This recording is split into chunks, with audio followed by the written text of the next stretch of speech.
haciendo una entrevista muy especial en representación de Zona Franca con ni más ni menos que el gran David Ellefson, bajista importantísimo del metal mundial. Hi David, how are you? How you doing, buddy? It's a pleasure to be with you. I'll be asking you some questions, just to know a little bit about you. Sure. And all the Peruvian metal fans to have No problem. a little bit of knowledge. I know your contribution to the metal community has been like immense, from your groundbreaking earlier career up to the ventures you're having right now with Kings of Thrash and Death, with such a diverse portfolio. Can you share how your experiences with all these different projects have influenced your approach to music? Well, look, I like to play the bass. I like to make music with my friends. You know, I think that's it, really. You know, that's I've tried never to take gigs for money. The fact that they pay me is just a perk. Yeah. You know, it's never about that. I mean, it's funny. I've had a career as a musician, and I've never set out to be sort of this. It's actually a pretty successful career. I would say so, yeah, for sure. And I think that's it. You know, I kind of.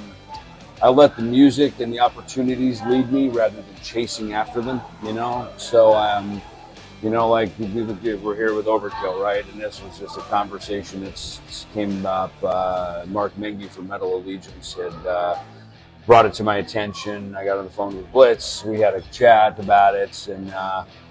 And you know, then a Metal Allegiance performance in Anaheim during NAMM in late January.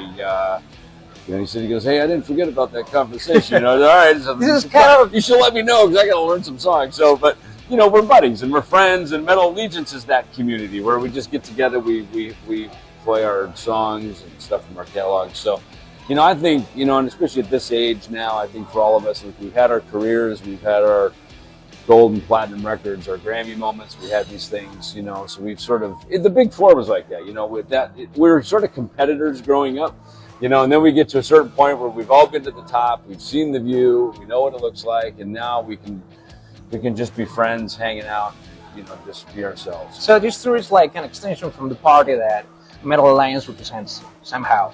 Yeah. I mean, you know, yeah, exactly. So It's having fun, I mean. 100%. And I mean, look, you know, it's funny because we took Overkill and Megadeth were together. They were our direct support on the Cassell's tour on the last leg of it that we did. You have a long US story tour here. 1987. In fact, we found the set list from Megadeth, which is almost the exact Kings of Thrash set list we play because it's all 80. Obviously, you know, we only had 2 albums at that point with Mary Jane because we wrote Mary Jane on that tour. And as luck would have it, Chuck Beeler sat in to play drums when Gar wouldn't show up for sound check, and that's how Chuck became the drummer in the band. So a lot of this stuff is just being in the right place at the right time, just be in the room, be available.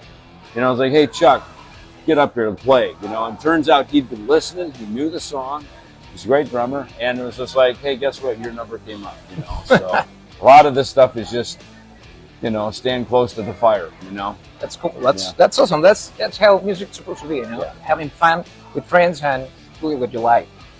Well, as a bassist, a songwriter, your creativity has shaped the landscape of metal music a lot. Can you delve into your songwriting process and how it has evolved over the years, especially in these new projects? I had just listened to your first solo lead singing song. Yeah, with Dieth. Yeah. Walk with me forever. That was like. Yeah.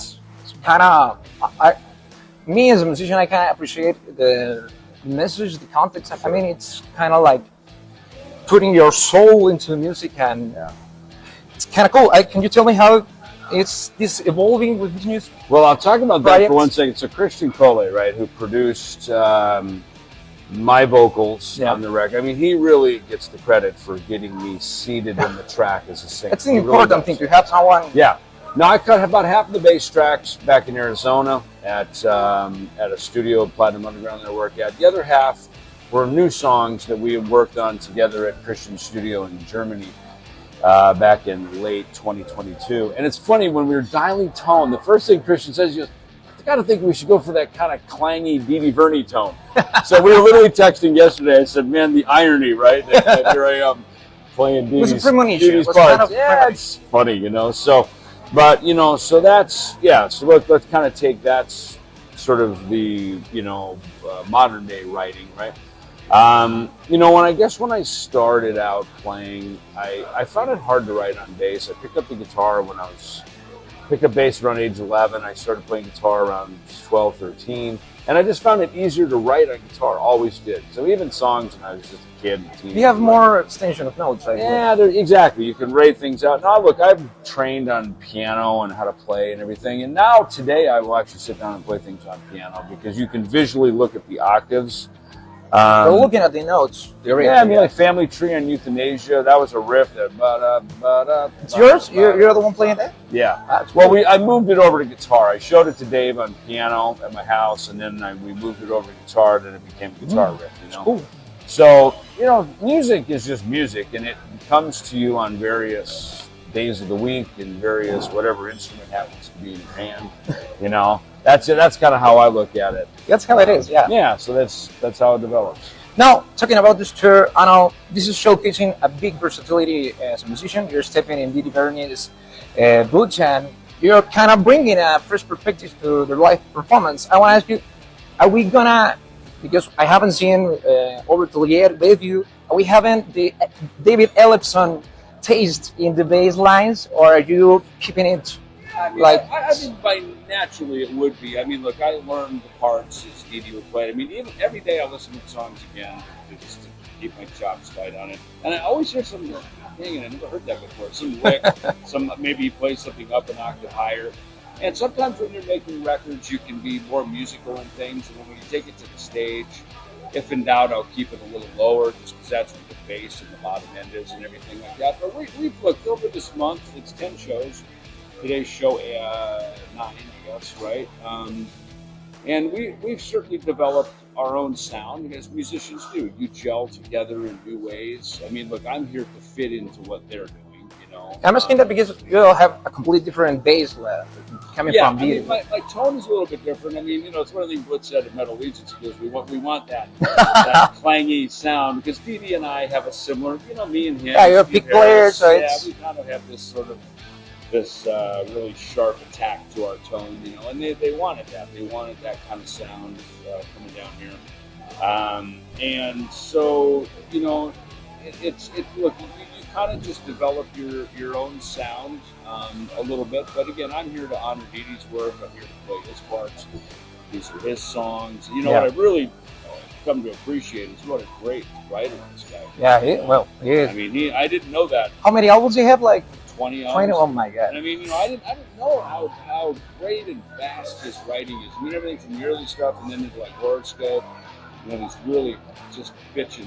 He just keeps improving his stuff. Man, it's fantastic, man. And then Scorch. I mean, to me, Scorch is like their dystopia. I mean, it is really a fantastic record. It's a new sound. It's fresh. It's got great energy to it.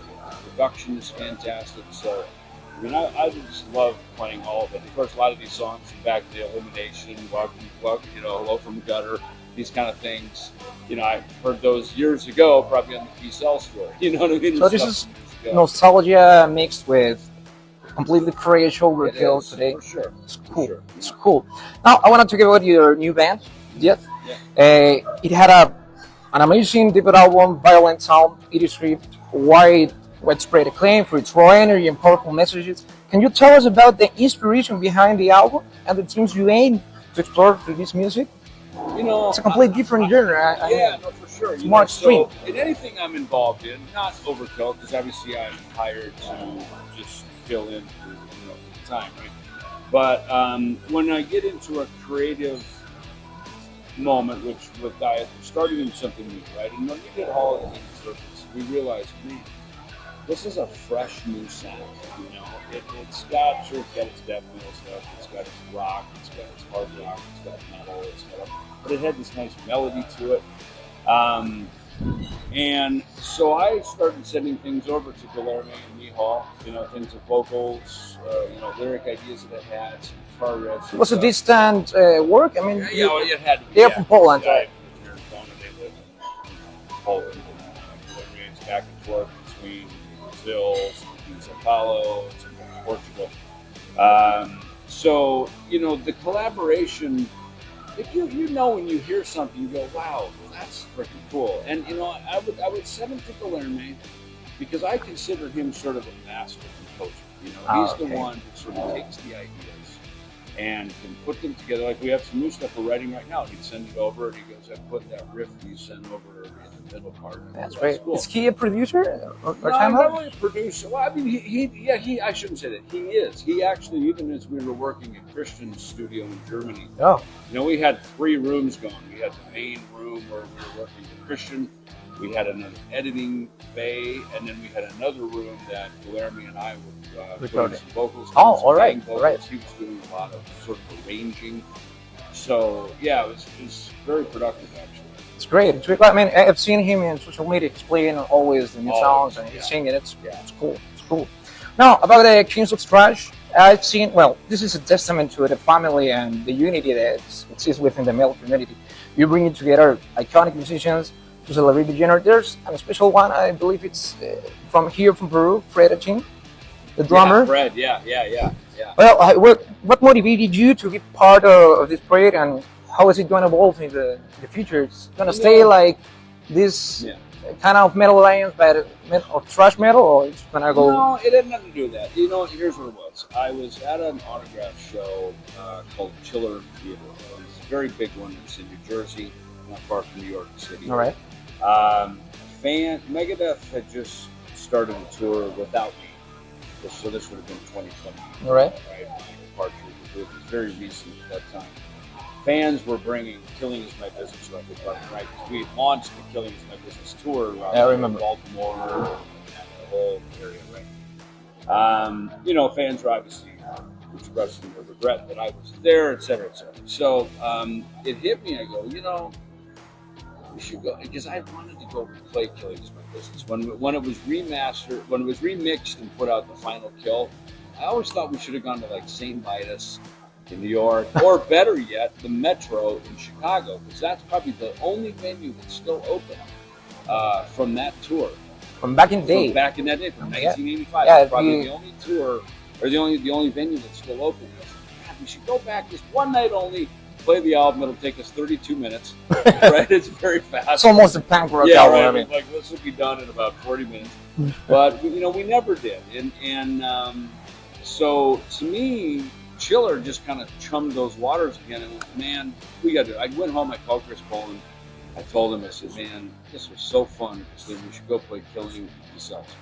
He goes, no problem. Yeah, let's do it. And he calls me like 10 minutes later. He goes, there's no way I can do that. I can't learn all those songs. So I just said, just sit tight. We'll let it develop. Let it flow. Let it flow. Yeah. So you know, fast forward January of 2023. All right. No, 22, I guess. Sorry, 22. The Nick Menza movie lands in my lap, right? So I start getting involved in that. Jeff Young becomes involved in it. We do an interview. He helps us get the studios set up to do some of the production of the film there. We go to the Rainbow that night, have some dinner in Hollywood. He starts humming this riff that he had from 1988. Oh my God. And I remember it right away as soon as because it was a very catchy, odd time riff. And we said, let's get in the studio. So we're in the studio with Mike Heller, who plays drums and drums and Raven. And we went in and we cut, we just wrote 4 songs, laid them down. And at least it was kind of the beginning of, okay, maybe there's something new for me and Jeff Young in the future, the 2 of us, you know, some new tracks. So it's cool. Out of nowhere, he calls me one day. There's this thing called the Ultimate Jam Nights. Right. They hold at the Whiskey, and it's Chuck Wright from Quiet Riot. Oh, okay. It's his idea. And it shut down over COVID, and it was rebooting and starting to get some traction again. And so Jeff hits me and goes, dude, they're going to do a tribute to the Big Four. Because you want to come out and we'll jump up and play some. I said, yeah, you know what? That's, again, sounds fun, right? Get on stage with your buddies. They said, as long as we can play Mary Jane. So we decided to play Darkest Hour, Mary Jane, which are 2 big solos from Jeff as well. Important songs. And the band was put together by the Bullet Boys manager, Jessica Chase. She put it together. So she brought Fred in, Jeff, me, and then Chaz Leon, who, funny enough, I knew because he sings in a Megadeth tribute band called Woke Up Dead down in San Diego. So he's fitting well with I actually jam with him, yeah. So it's, you know, again, because I see yes and I jam with people all the time, you know. So this band comes together, and it's like, there it was. And it was like, oh my God, this is it. This is the vehicle to go do what would become Kings of Thrash. And, you know, we got management and agent on board and booked some dates and went out and fired it up. It's cool. That's a lot of behind information that a lot of fans are going to appreciate. Trust me. Yeah. That's cool. That's It's pretty not a cool. translate. No. That's our work. Don't worry. Now, I want to talk to you about something that's important. That the world has changed a lot in the modern day era with all the technology and the social media. I mean, you got in contact with the guys from Give, thanks to the internet. And nowadays, it's making it easier for everybody to learn by themselves. I mean, there are like a lot of self-taught musicians out there that are awesome. Could you tell us about your academic music preparation, if there's any, or your experience learning music theory or music, and how it was this back in the day when there were no technological gadgets? And now you can make records with AI. I can make you sing my songs in the studio. Yeah. Send me a vocal. Write me some lyrics. You know, I think here's the thing. Back in the old days of the record business, right? 60s, 70s. For me, 70s and 80s, right? 70s is when I was a fan, but the 80s is when I got into professional. And, you know, there was maybe, 12 record companies. They each had a rock album, an R&B album, a pop album, right? So every month there would be a rock record coming up. Rock Overdrive, UFO, Kiss, whoever, right? There's one from every label. So there's like 12 rock albums a year, right? And so the quality had to be amazing, right? Because there was no room for any other ones, and the record companies put a lot of money, a lot of time. The songs had to be great for the radio. You know, once the internet came, it made it available for everybody to just go put songs on, right? And look, creatively, why not? Let people have the experience. But that doesn't mean that everybody gets to go to the top. Yeah, no, I mean, now there's like too much. You know, take, football, right? There's a reason there's the greats, the GOATs, right? There's the people that are at the top because they put in the time, they've got a special gift, they've got some talent, they blend well with the others, they lift the team up. Again, it's entertaining. At the end of the day, sports is entertaining too.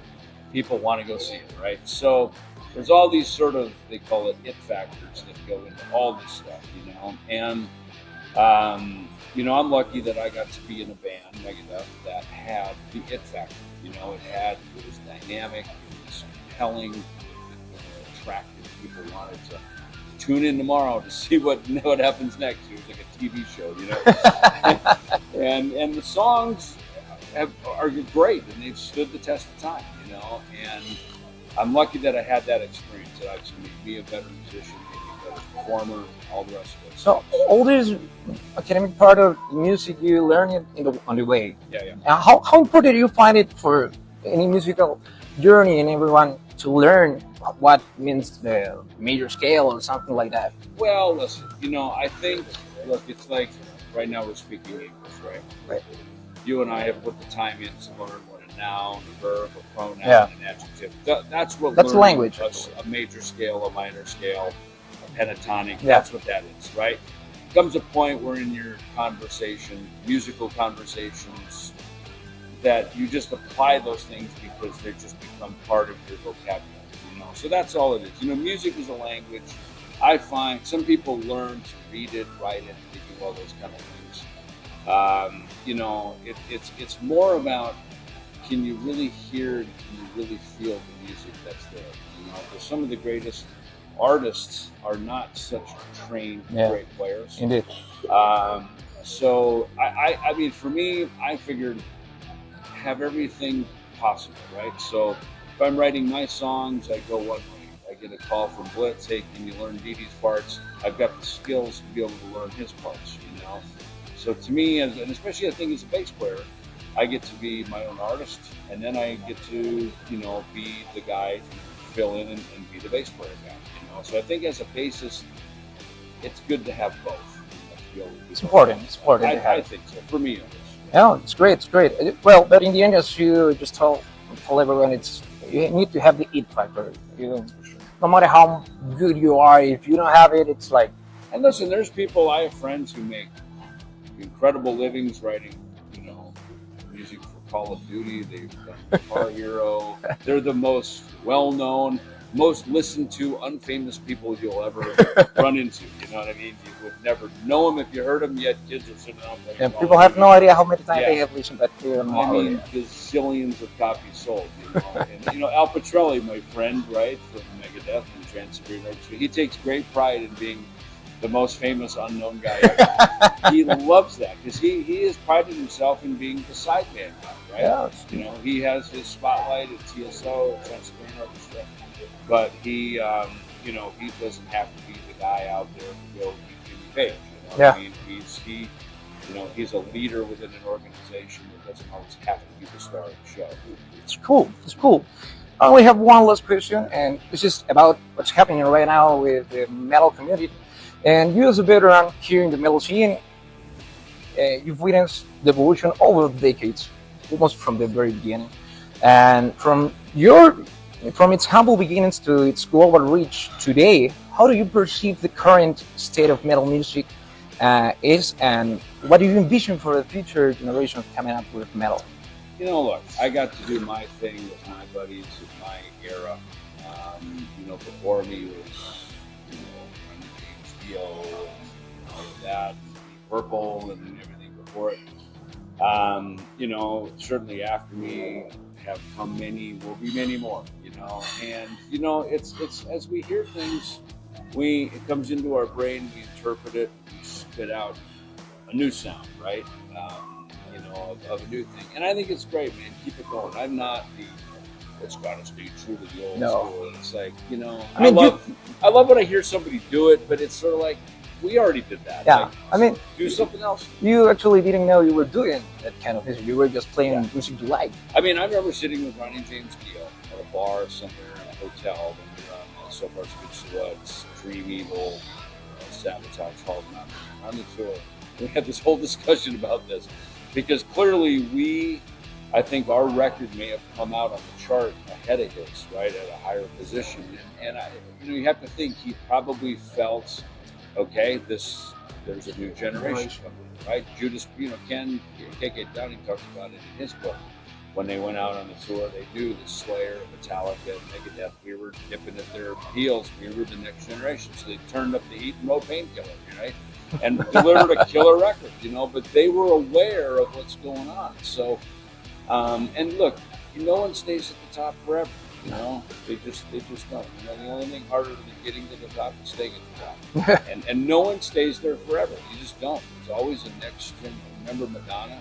She was huge. Now there's this girl named Taylor Swift who's like gazillion times bigger than Madonna. And there are a lot of girls coming out next. Yeah. So there's always someone else coming up behind, and that's just it's how it's meant to be that way. That's just how life is. That's cool. I mean, that is how it is. It's great. Great. I'm going to make you some quick questions. You can answer whatever comes in your mind. If you want, you can take your time answering, but no. Sure. Let's go. What's your favorite bass player guitar? David, your favorite bass guitar you've ever played? Model, brand, whatever you want. That's not as easy to answer.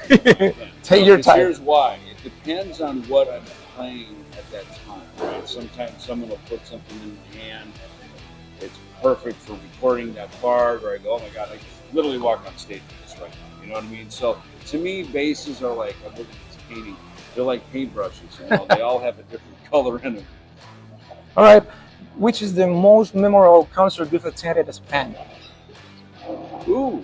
Probably the Kiss concert I went to in California a few months back. Yeah.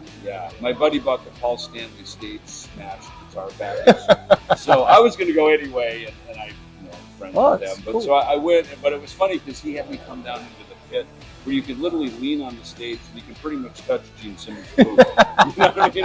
I was texting my friend Greg back in Minnesota, go, dude, check this out. Imagine at 13 when we saw Kiss, and now look at this. There he is, right there. I can touch his booth. I mean, it's just fun to still be a fan. And your most memorable concert as an artist? Well, God, here again, there's a gazillion of them. I mean, with Kings of Thrash, we had many on the tour with Megadeth.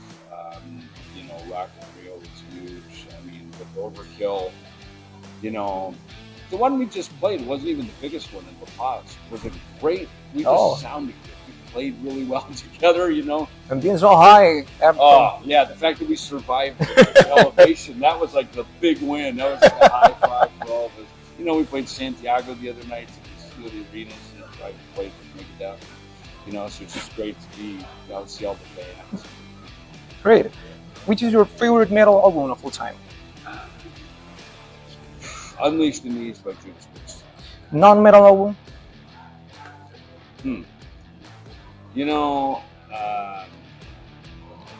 I would say Kiss Destroyer, but it's almost metal for that day. Yeah. Right? It's almost metal for that day. I would say, God,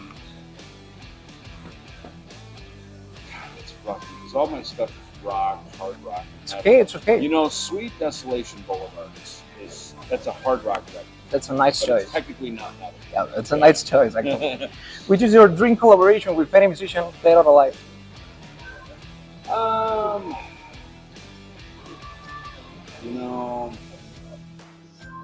God, I've done most of them. Dead or alive. All right, Eddie Van Halen. Yeah, that's awesome. Favorite venue to perform at? Venue? Yeah, your favorite venue.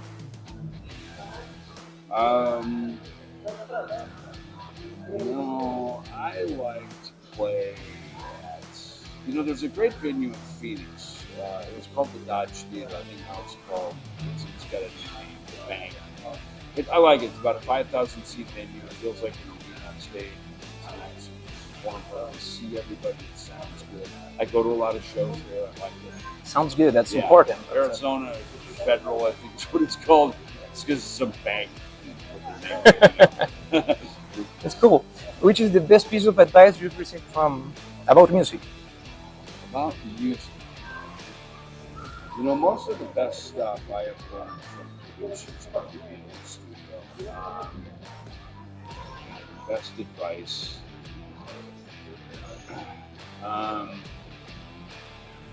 They talk a lot. Yeah, God, there's a gazillion different little tidbits. I'm trying to think of one that really stands out, I think here's one from Max Norman when we were making Euthanasia. He said, he goes, if you're too loud, if you can hear yourself, you're too loud. About the bass. Because here's the thing, when you're recording, there's a fine line between not being too loud because you'll play a little ahead of the beat. Yeah. When you're singing, if you can hear yourself too well, you'll always sing a little sharp. Yeah, so it happens. It's this fine line of sort of just kind of being back in the pocket. It's important. Cool. Well, the favorite riff you've ever written? Favorite what? Favorite riff you ever written? It's funny. We just did the Bass Warrior tour in Europe. That riff from Simple Truth, I love it. It was cool. We were in the room and it was like, hey, let's write a song, and I just did this kind of Sid Vicious, one finger. Keep it simple, keep it cool. Play with one finger. It's just total dumb punk rock, but I love it. It's got great energy. Top 3 metal bands you're listening right now? That I listen to, Overkill for sure. All right.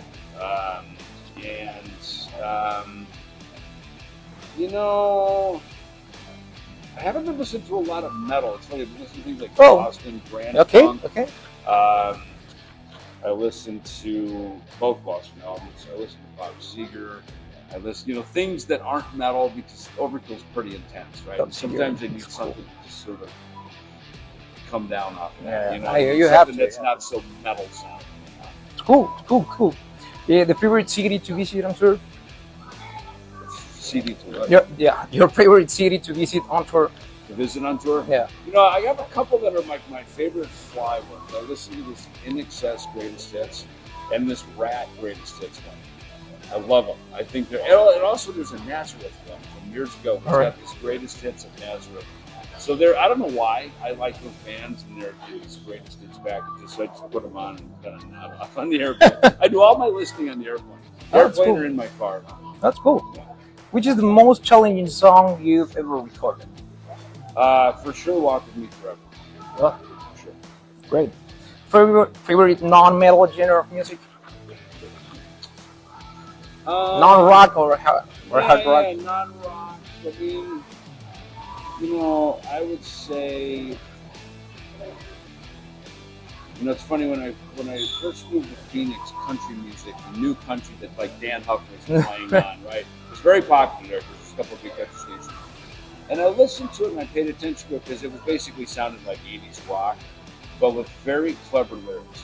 Country music, they tell a big story with very few lyrics, and as a lyric writer, I admire that. That's cool. Now, I don't listen to country now, but that was a moment that I did that with. I would say another one that I probably listen to today.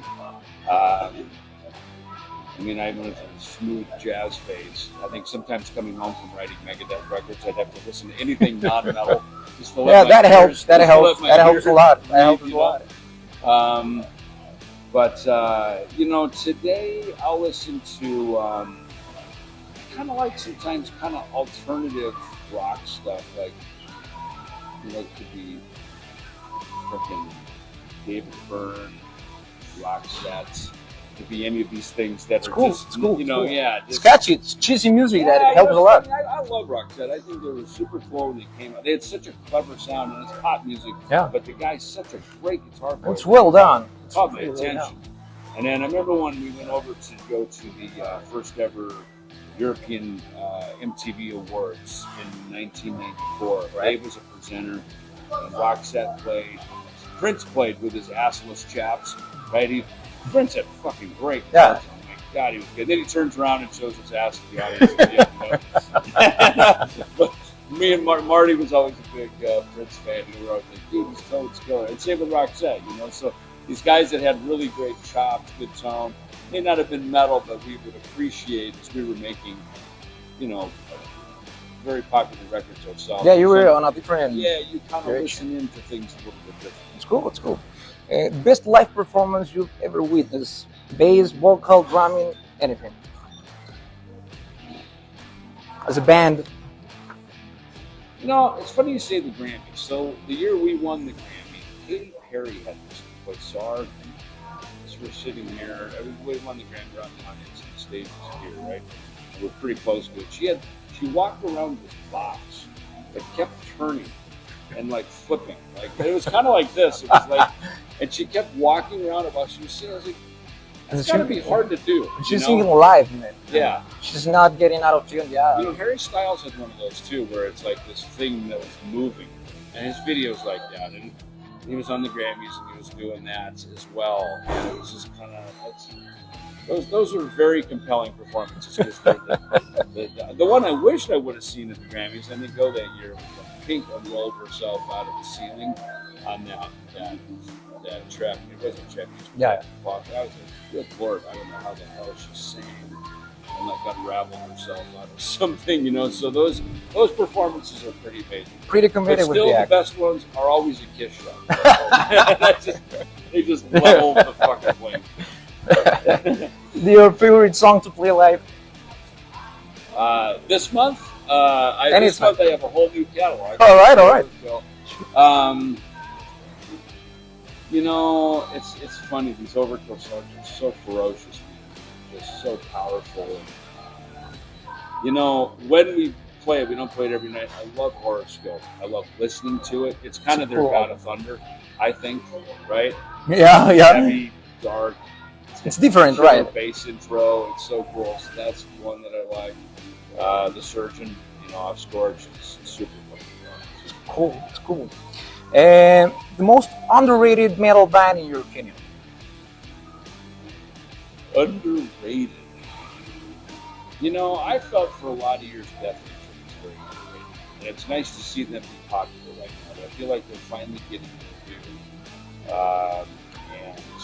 due. And maybe Creator. I feel like Creator, and this could be management, it could be a record, it could be a whole number of things that have nothing to do with the music. So I'm always happy when I see my friends rise to the top and That's cool. sit well. Your favorite metal festival you've ever played at?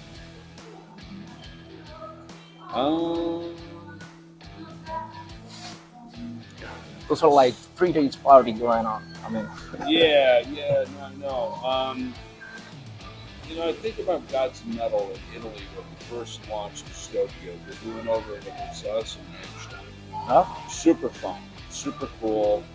I love Rammstein shows. They played before us in the earlier days of festivals, and then it was now they're like a factory. big, yeah. It's huge. Yeah, they actually put a factory in the Exactly. stage. I know. It's always entertaining, the pyro.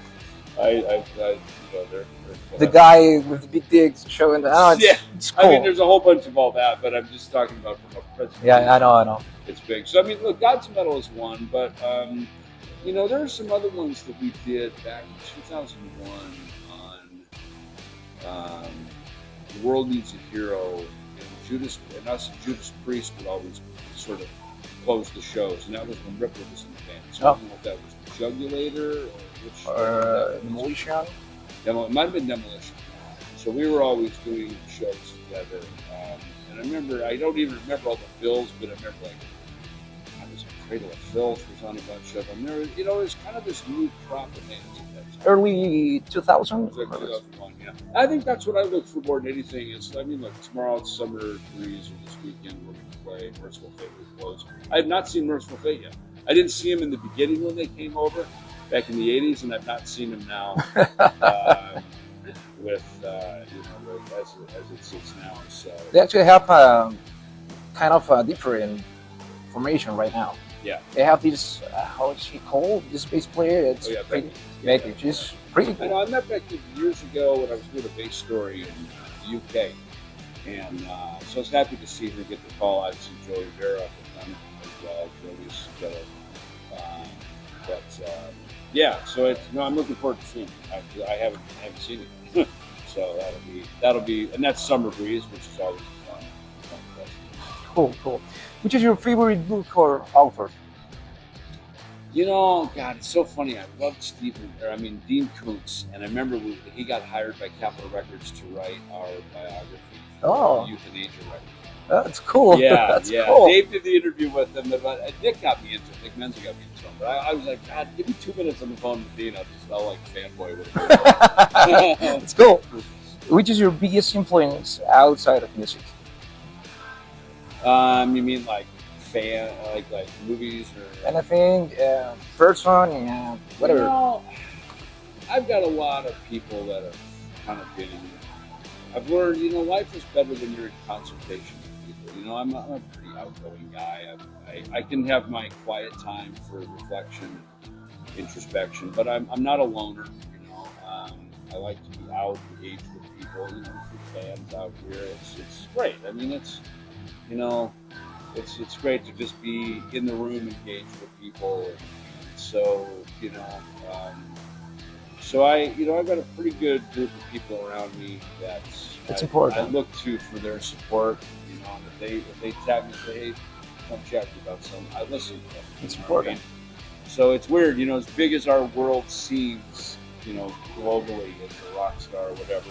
The reality of it is our worlds are pretty small and people are pretty tight. And I think I found the higher up that sort of echelon you go, kind of the tighter and closed the world gets. You need to just to sort of protect yourself and also to, keep the riffraff out, and there's, people that, want to come along and try to grab a piece of you somewhere and that. So some of it's self-preservation and a lot of it is just, you can sort of keep your focus too. You really gotta keep laser focused. This is good advice. I think any CEO of any company would tell you that too. Making the company not, you really got to keep your eye on the prize and not distracted by people coming in and saying, "Hey, I think we can do that." You kind of got to separate that out. The more you wish something, the more you're doing something for it, the closer you're gonna get to it. Which is your favorite place to unwind when you're not? Right now. Look, I live in Arizona. I love it there. It's great. Every time that plane flies, it's just such a great place. It really is. It's a great place to live. I wish there was an ocean there sometimes. Wish you had what you have down the street here in Lima. I love it there. I've got good friends there, and I can sort of unplug. So that, and I will say, you know, I'll go to California, I'll go to the beach, down by San Diego, whatever, especially in the summertime. It's hot. Get out of town, get out of Dodge, you know, take it. It's great. If you could play any other instrument professionally, which You know, it's funny because why I love the bass. You may not always know the bass is in the room, but as soon as you stop, no, you know in a heartbeat what the hell happened, right? You know, same with drummers, you know what I mean? If a drummer drops a beat, you know, I always say the best drummers are the ones you don't notice, because as soon as they stop, you notice. You're like, whoa. Yeah, right. That's how impactful they are, the subtleties. I think, you know, I play a bunch of stuff. I'm good with what I play. I'm not really, you know, like I say, I sit around the house now, I play piano a lot more, just mostly from a writing point of view. And, you know, I think probably the instrument I've spent more attention to is my voice. And especially since the fact I did vocal warm-up before David and talked to you. Because I realized this voice needs to really be taken care of. Yeah, so I will shut up for a couple hours. So I don't talk much backstage. I've learned to sort of limit. It's kind of hard being a singer. Yeah, and you know, when you sing, you really have to. There's guys, you know, Mark doesn't get with nothing. Leave them blitz, these guys, they can talk loud. They've done it their whole lives. They can scream on stage and talk loud, and they don't get it. I can't. I gotta. I have only one last question, but it depends. Are you a wrestling fan? You kind of like I can't say, I do like it. I can't say I'm a fan, so to speak. You know, I grew up in Minnesota, and I remember going to David's house, and we would get the TV channel out of Minneapolis, which was, I think, is that where it started? Was that band? Yeah. This whole thing. So I remember watching it on Sunday morning as a kid. So I guess I've kind of grown up with it, and then, you know, Christian buddies, you know what I mean? So why do you ask? because if you were a wrestler, which song would you choose to be your opening? Probably Crush Him, since we wrote it for Goldberg. That's a cool one. All right, thanks. That's been a pleasure for me. Chicos, han escuchado un montón sobre el gran David Ellefson. Nos hemos tenido aquí pegados un buen rato y nada, vamos a tener un resumen más adelante. Espero que les haya gustado. Los esperamos más tarde en el concierto de Overkill, donde el gran David va a estar haciendo una performance espectacular junto con ellos. Así que ya lo saben, nos vemos aquí en Zona Franca.